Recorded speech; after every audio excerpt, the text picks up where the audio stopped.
मैं हजरत पौलुस के ताक़ुब में हूँ। मेरा नाम कॉन कैम्पबेल है। मैं बरसों से हजरत पौलुस के इंजील शरीफ के 13 खतूत का मुतालिया कर रहा हूँ। अब मैं उन्हें मजीद जानना चाहता हूँ। मैं पहली बार उनके सफर पर निकला हूँ, यरूशलेम से बहरा रोम के पार और रोम का मकाम जहां उन्होंने शहादत पाई।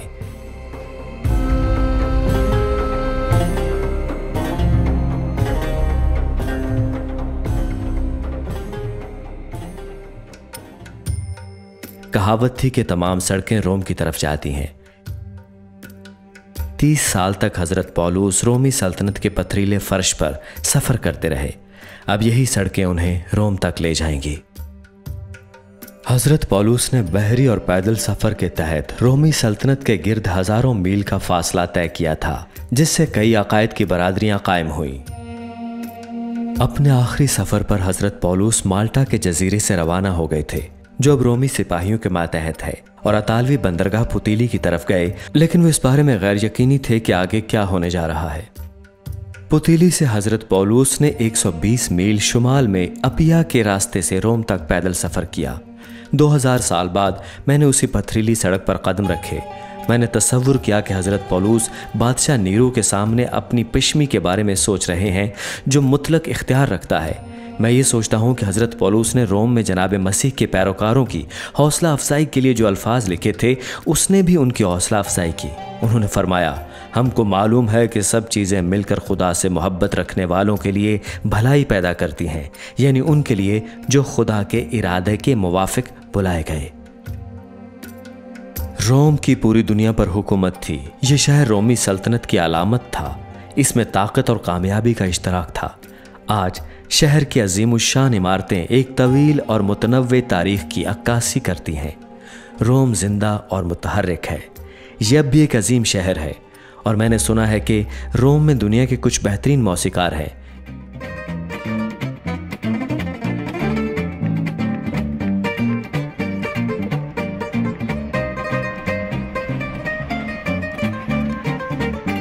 मुझे जो बेहतरीन मशवरा दिया गया वो ये था कि रोम एक दिन में नहीं बनाया गया था, और इसे एक दिन में देखने की कोशिश भी मत करना। मैंने शहर का सबसे कदीम पुल उबूर किया।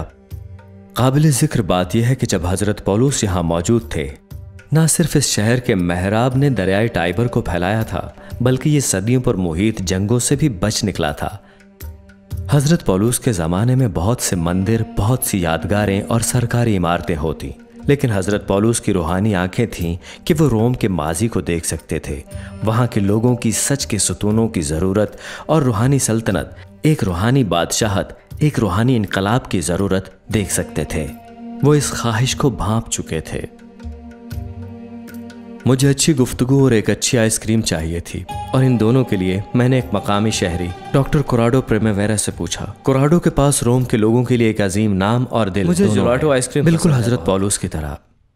जी, मैं आपके यहाँ भी वही ट्राई करना चाहूँगा। मैं नहीं जानता, यहाँ पर 3 फ्लेवर्स हैं, स्ट्रॉबेरी है, लेमन है और ट्रामिसू आइसक्रीम भी मौजूद है। हाँ बिल्कुल, हाँ हाँ जी, मेरे ख्याल में मैं चॉकलेट लेना चाहूँगा प्लीज़। कोराडो कई सालों से रोम में वजीर और उस्ताद रहे हैं।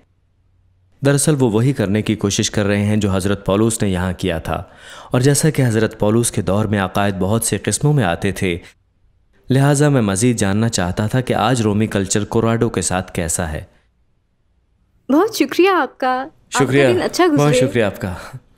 हजरत पौलुस इस्तकामत और लगन की कुर्बानी का एक बेहतरीन नमूना है, और यही दरअसल मेरी हौसला अफजाई करता है, ना सिर्फ मैं बल्कि मेरे अपने दीगर साथियों के बारे में। कलाम इलाही की गिरजाघरों में तबलीग की छोटी सी बिरादरी में मैं सबका सोचता हूँ, क्योंकि इसके लिए चाहिए कुर्बानी, लगन और इस्तकामत भी। और इसी तरह हजरत पौलुस को देखना आज एक इल्हाम है। तो आप एक अच्छी लड़ाई लड़ते हैं जी, और आपको अक्सर औकात फौरन उसका फल नजर नहीं आता। यही हजरत पौलुस के साथ हुआ, मगर उनका तासुर उनकी मौत के बाद ज्यादा बड़ा था। जी, बहुत अजीब। मैंने भी ऐसे ही महसूस किया कि इन कदीम और जदीद खंडरात को देखते हुए कि इस शहर को इंजील शरीफ की जरूरत है। वही इंजील शरीफ जिसकी हजरत पौलुस ने पहली सदी में मना दी की। पहली सदी, जी हाँ। तो पहली सदी के मनाजिर देखने के लिए मैं कहाँ जाऊं, यानी कि देखने उस कदीम रोम को? जी हाँ, बहुत सी जगह है। फोरम जो हमारे करीब भी है और कुछ मकामात में से एक भी। जी हाँ, और मैंने सुना है ऑस्टिया एंटिका के बारे। ऑस्टिया एंटिका, कदीम ऑस्टिया, जी, रोम की बंदरगाह, ये एक अच्छी तरह से महफूज शहर है। कदीम ऑस्टिया के जरिए चलना हमें कदीम रोम के चलने का एहसास देता है। लगता है मुझे वहाँ जाना होगा। जी ठीक है। कोराडो के मशवरे पर मैंने तकरीबन 16 मील जनूब मगरिब में रोम का कदीम बंदरगाही शहर ओस्टिया देखने का इरादा किया। सदियों बाद ओस्टिया की एक बार मुतहर्रक बंदरगाह का कंकाल अब भी देखा जा सकता है। हजरत पौलुस यहाँ रहते नहीं थे, मगर उन्होंने यहाँ का दौरा किया था, इसलिए इसके बारे में सोचना काफ़ी आसान है कि रोम कैसा था। यहाँ पर बहुत अच्छी तरह महफूज मकानात हैं, दुकानें हैं, क़यामगाहें हैं, और इन सब मुकम्मल दीवारों के साथ मुझे उस वक्त की रोमी ज़िंदगी के बारे में कुछ एहसास हो रहा है। गैर मामूली बात यह है कि जब हज़रत पौलुस रोम पहुंचे तो वो जेल नहीं गए। मुकदमे का इंतज़ार करते हुए उन्हें घर में नज़रबंदी के तहत अपना अपार्टमेंट किराए पर लेने की इजाज़त दी गई। उनके भागने का इम्कान नहीं था। उनका अपार्टमेंट यहाँ ऑस्ट्रिया में ईंटों की इमारतों जैसा लगता था। वो अभी भी सिपाहियों के पहरे में थे। सिपाही शिफ्ट में पहरा देते थे, और यहाँ ये बात कमाल की है कि हज़रत पौलुस के सामाईन असीरी में थे। उन्होंने शाही मुहाफ़िज़ों के बारे में फिलिपी की कलीसिया को अपने ख़त में लिखा, और ऐ भाइयों, मैं चाहता हूँ तुम जान लो कि जो मुझ पर गुजरा वो खुशखबरी की तरक्की ही का बायस हुआ, और जो खुदावंद में भाई हैं उनमें से अक्सर मेरे कैद होने के सबब से दिलेर होकर बेखौफ खुदा का कलाम सुनाने की ज़्यादा जुर्रत करते हैं। हज़रत पौलुस को ज़ायरीन के इस्तकबाल की भी इजाज़त थी। जैसा कि हम हज़रत पौलुस के सफ़र से जानते हैं कि वो जिस भी शहर में गए, इस सबसे पहले उस शहर की मरकज़ी इबादत गाह गए। चूँकि अब वो घर में नज़रबंद हैं, रोम के इबादत खाना नहीं जा सकते, मगर यहूदी लोग उनसे मिलने यहाँ आ जाते हैं। उन्होंने हज़रत पौलुस के बारे कुछ भी गलत नहीं सुना है, बल्कि इसके बजाय वो उनके अपने मुंह से सुनना चाहते हैं कि वो क्या पैगाम लेकर वहाँ आए हैं। तो हज़रत पौलुस उन्हें बताते हैं कि वो क्या तबलीग कर रहे हैं। उनसे बहस व मुबासा होता है, और उन्हें सहीफ़ों से समझाने की कोशिश करते हैं कि जनाब मसीही इसराइल की उम्मीद है, जिसका वो इंतज़ार कर रहे थे, वादा शुदा मसीहा जिससे उनका वादा किया गया था। और हमें बताया जाता है कि कुछ यहूदी लोगों ने हज़रत पौलुस के पैगाम को माना और जनाब मसीह को मसीहा के तौर कबूल किया। बहरहाल बाकी के लोग इस बात से ज़्यादा कायल नहीं हुए। दर हकीकत इसकी वजह से उनके दरमियान मुबाहिसा छिड़ गया। और हम ये भी जानते हैं कि हज़रत पौलुस के यहाँ और भी ज़ायरीन आते थे जो कि सीधा उनके घर तशरीफ़ ले आते थे। तो उन्होंने बड़ी ही बहादुरी से जनाब मसीह का पैगाम फैलाया। तो उन्हें इसी नज़रबंदी में रखा गया 2 साल के लिए। जब हज़रत पौलुस अपनी मामूली रिहाइशगाह में ठहरे तो रोम में यादगार फोरम शहर का मरकज़ था, जो कारोबार, मंदिर की पूजा और शहरी सरगर्मियों से भरा हुआ था। मुकद्दमों की ज़्यादा तादाद ने हज़रत पौलुस को इस ट्रायल का इंतज़ार करवाया। यहाँ फिर हज़रत पौलुस इंतज़ार कर रहे हैं, ना जानते हुए, लेकिन इस वक्त के दौरान हज़रत पौलुस मसरूफ़ रहे। उन्होंने हमें गिरजाघर और हम सबको तहरीरी ख़जाने और अपने आखिरी अल्फाज में से कुछ दिया। उन्हें अक्सर जेल के खतूत कहा जाता है, जैसे कि इफ्सियों, फिलिपियों, कुलिसियों और फिल्मियों के नाम ख़त, जो उनकी काहिन होने को जाहिर करता है। और हज़रत पौलुस ने तिमुथियस से ज़ाती इजहार राय किया, जो उनके शागिर्द थे। उन्होंने फरमाया, मेरे पास जल्द आने की कोशिश कर, क्योंकि दिमास ने इस मौजूदा जहान को पसंद करके मुझे छोड़ दिया और थस्सलुनीके को चला गया। सिर्फ लूका मेरे पास है। मरकज़ को साथ लेकर आ जा, क्योंकि खिदमत के लिए वो मेरे काम का है। जो चोगा मैं तरवास में कुरपस के हाथ छोड़ आया हूँ, जब तू आए तो वो और किताबें, खासकर रिक के तोमार लेता आइयो। हैरत अंगेज तौर पर हज़रत लूका ने हज़रत पौलुस की ज़िंदगी की कहानी को हज़रत पौलुस के रोम में 2 साल की घर में नज़रबंदी के एक सादा खुलासे के साथ किताबों में दर्ज कर दिया। हज़रत लूका ने कहा, और जो उसके पास आते थे उन सब से मिलता रहा और कमाल दिलेरी से बग़ैर रोक टोक के खुदा की बादशाही की मुनादी करता और खुदावंद यसु मसीह की बातें सिखाता रहा। हज़रत लूका ने आमाल की किताब में हज़रत पौलुस की 2 साला नज़रबंदी को दर्ज किया हम नहीं जानते क्यों लूका ने वहां पर कहानी सुनाना ख़त्म किया। यह मुमकिन है कि हज़रत लूका वहीं पर रोम में ही वफ़ात पा गए और कहानी का इख्तिताम ना सुना पाए। हम यकीनी तौर पर नहीं जानते कि उसके बाद क्या हुआ। हम ये ज़रूर जानते हैं कि हज़रत पौलुस की नज़रबंदी के बाद वो कैद की ज़्यादा मुश्किल और सख्त शक्ल में तब्दील हो गए। हज़रत पौलुस के बहुत सारे बयानात हैं जो मेरे लिए बहुत ज़्यादा अहम हैं। वो फिलिपियों से कहते हैं कि ज़िंदा रहना मेरे लिए मसीह और मरना नफ़ा। के मेरा मतलब है यहाँ एक ऐसा आदमी है जिसकी ज़िंदगी मुसलसल ख़तरे में है और उनका रवैया है कि अगर तुम मुझे मार डालते हो तो मैं जनाब मसीह को पालूंगा, यानी तुम मुझे मारते हो तो उसमें फ़ायदा मेरा ही है। ठीक है, तो फिर वो कहते हैं कि हम आपको नहीं मारते। वो कहते हैं ज़िंदा रहना मसीह है। तो दोनों सूरतों में जीत पौलुस रसूल की है। और ये तो फिलिपियों के पहले बाब में ये वाकई बहुत अहम आयत है। और रोमियो 8 बाब के आखिर में है, कोई भी चीज़ हमें जनाब मसीह की मोहब्बत से अलग नहीं कर सकती। यहाँ एक इंसान है जो इस सब से गुजर चुका है, जहाज़ की तबाही से, और हुक्काम ने उनका पीछा किया, कैद किए गए, उन्हें मारा पीटा गया, लेकिन कोई भी चीज़ उन्हें जनाब मसीह में खुदा की मोहब्बत से अलग नहीं कर सकी। और हज़रत पौलुस को इसकी मुकम्मल यकीन दहानी है। और इसका मतलब है कि अगर आप वाकई इस पर गौर करते हैं और इसको वाक़तन अपनाते हैं तो इस दुनिया में खौफज़दा करने की कोई चीज़ नहीं, कुछ भी नहीं। आपको ख़तरा नहीं किसी का भी, हत्ता कि मौत से भी आपको ख़तरा नहीं है। मेरा मतलब कि ये कैसे एक इंसान को पूरी तरह से बदल देता है कि आप मौत से भी ख़तरा महसूस नहीं कर रहे। नीरो रोम का बादशाह था और नीरो बहुत से लोगों को सताता था जो जनाब मसीह की पैरवी करते थे, बाशमूल हज़रत पतरस के। हमारे पास हज़रत पौलुस के मुकदमे या उनकी आखिरी कैद के बारे में कोई मज़ीद तफसीलात नहीं है। किसी अहदनामे की किताबों में कोई मालूमात नहीं और तारीख़ी दस्तावेज़ात में भी कुछ नहीं है। हज़रत पौलुस ने बादशाह से अपील की थी और इसलिए हम समझते हैं कि वो उसके सामने पेश हुए। रिवायत के मुताबिक उन्होंने अपने आखिरी अय्याम यहाँ मेमरटैन जेल में गुजारे। यकीनन सूरत हाल बहुत ज़्यादा खौफनाक रही होगी। मुमकिन है उन्हें कोड़े मारे गए हों, तशद्दुद किया गया हो और उन्हें जंजीरें पहनाई गई हों, बेड़ियां डाली गई हों उनकी कलाइयों में और पैरों में भी।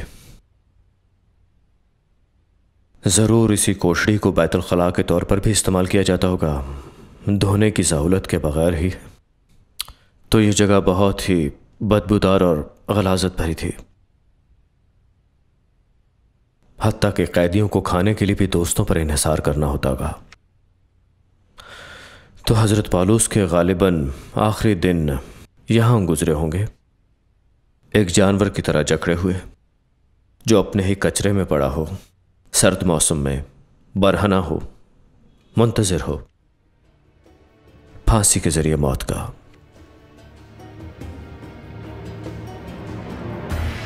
हज़रत पौलुस ने लिखा, क्योंकि अब मैं कुर्बान हो रहा हूं और मेरे कूच का वक्त आ पहुंचा है।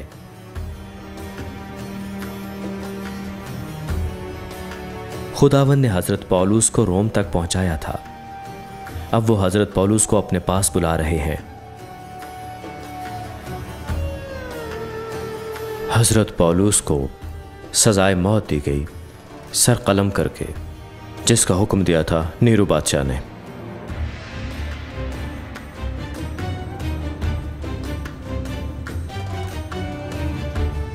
रोम के बिल्कुल जनूब मगरिब में वो मकाम है जो हज़रत पौलुस की कब्र की निशानदही करता है। ये एक शानदार कदीम चर्च है जिसका नाम इस मकाम की बाहरी दीवारों पर दर्ज सेंट पॉल चर्च है। चर्च एक ही वक्त में मुसल्लत हो रहा था और दावत दे रहा था। हज़रत पौलुस का एक मुजस्समा सच्चाई की तलवार की अलामत के साथ दरमियान में मौजूद है।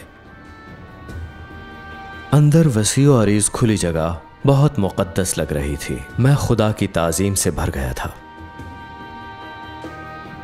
मैं सरशारी के जज्बे से भरपूर हो चुका था। मैं एक पुराने दोस्त की कब्र का मुशाहिदा कर रहा था और यही हज़रत पौलुस मेरे लिए बन चुके थे। मैं नीचे गया जहां ज़्यादातर लोगों का ख्याल है कि उनका जस्ते खाकी अब भी मौजूद है। सतह पर जड़े हुए अल्फाज हैं, हज़रत पौलुस रसूल और शहीद। हज़ारों मील के फासले के बाद मैं अब उसी जगह पर खड़ा था जिस तरह ये आजिज़ इंसान था, लेकिन वो जनाब मसीह में अब भी जिंदा है। मुझे ये सब समझने में वक्त दरकार था। हज़रत पौलुस के कुछ आखिरी अल्फाज जहन में आते हैं। मैं अच्छी कुश्ती लड़ चुका, मैंने दौड़ को ख़त्म कर लिया, मैंने ईमान को महफूज रखा। आइंदा के लिए मेरे वास्ते रास्तबाजी का वो ताज रखा हुआ है जो आदिल मुनसिफ यानी खुदावंद मुझे उस दिन देगा, और सिर्फ मुझे ही नहीं बल्कि उन सब को भी जो उसके ज़हूर के आरज़ूमंद हों।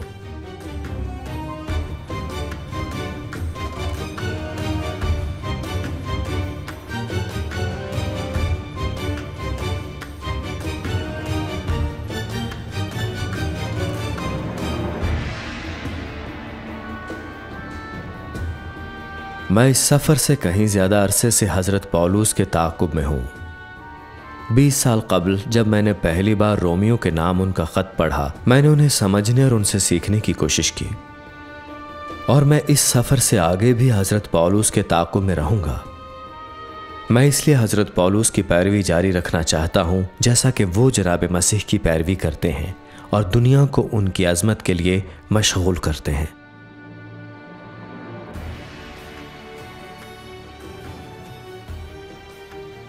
हज़रत पौलुस ने मसीहियत की तारीख़ और कलीसिया के लिए जो शराकत की है उसको मुस्तरद करना वाकई बहुत मुश्किल काम है। यह एक वाज़ेह हकीकत है। हत्ता कि अगर हम नए अहदनामे को ही देख लें, यानी इसकी 27 किताबों को, तो उनमें से 13 हज़रत पौलुस ने लिखी, और उनके खुतूत जो कि काहिन के तौर पर हैं, बहुत ही गहरे तौर पर वो सब मजहबी हैं, और वो जनाब मसीह में खुदा की अज़मत को बयान करते हैं। हम देखते हैं कि हज़रत पौलुस कलीसिया के सबसे बड़े मिशनरी हैं जो पूरे बहेरा रोम के खित्ते में कलीसियाएँ कायम करते हैं, और उसके बाद कलीसिया की दूसरी नस्ल के लिए क़यादत कायम करते हैं, बल्कि यूं कह लें कि आने वाली कई सदियों के लिए उसकी बुनियादें रखते हैं। और हज़रत पौलुस पर दलील दी जा सकती है कि वो जनाब मसीह के बाद कलीसिया के सबसे बड़े आलिम थे। उनकी सोच ने गुज़श्ता 2000 बरसों में हर मसीही मुफक्कर पर अपना असर डाला है। उनकी बहुत ही गहरी गिरफ्त है इब्रानी सहीफ़ों पर कि उन्हें जनाब मसीह की रोशनी में कैसे पढ़ा जाए।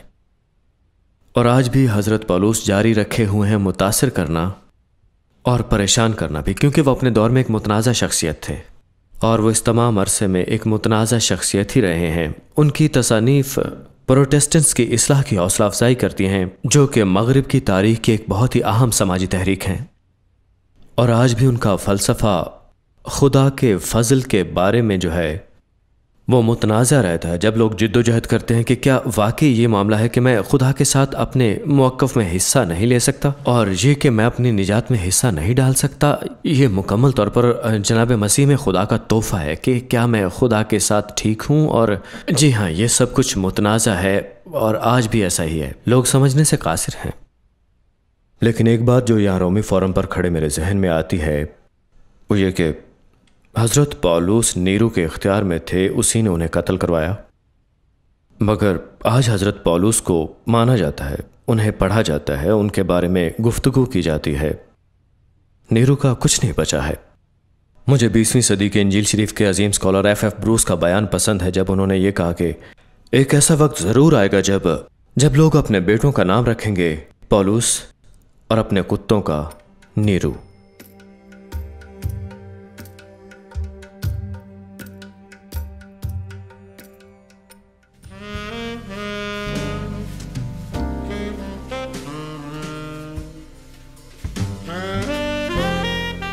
मुझे नहीं मालूम कि आगे क्या है, सिर्फ खुदा जानता है।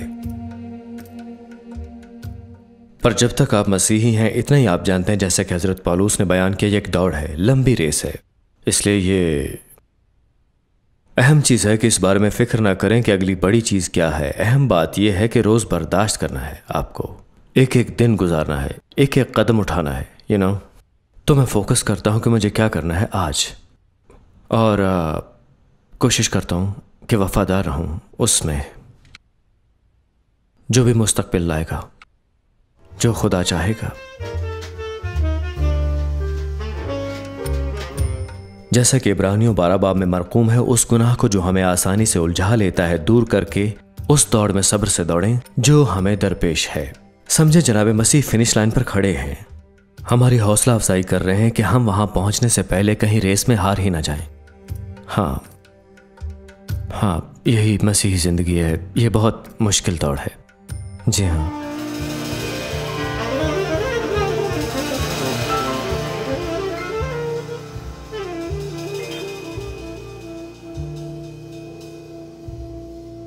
मैं शुक्रगुजार हूँ, इसलिए शुक्रगुजार कि मुझे इस दौड़ में शामिल होने का मौका मिला, और हज़रत पौलुस की तरह शुक्रगुजार हूँ कि हम कभी अकेले नहीं चलते।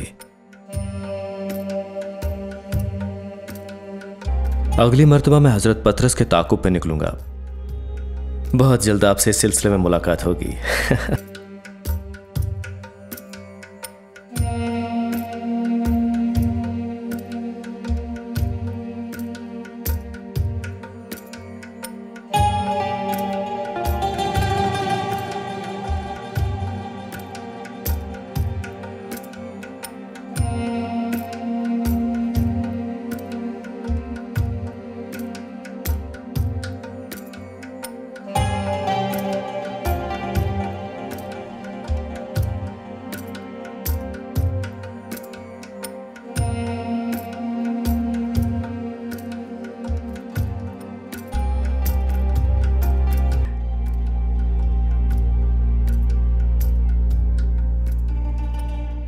अजीज नाजरीन, इस वीडियो को देखने के बाद अगर आप इंजील शरीफ का मुफ्त नुस्खा हासिल करना चाहते हैं तो हमें अपना मुकम्मल पता बमा मोबाइल फोन के अरसाल कर दें। हम पूरी कोशिश करेंगे कि आप तक इंजील शरीफ का मुफ्त नुस्खा पहुंच जाए।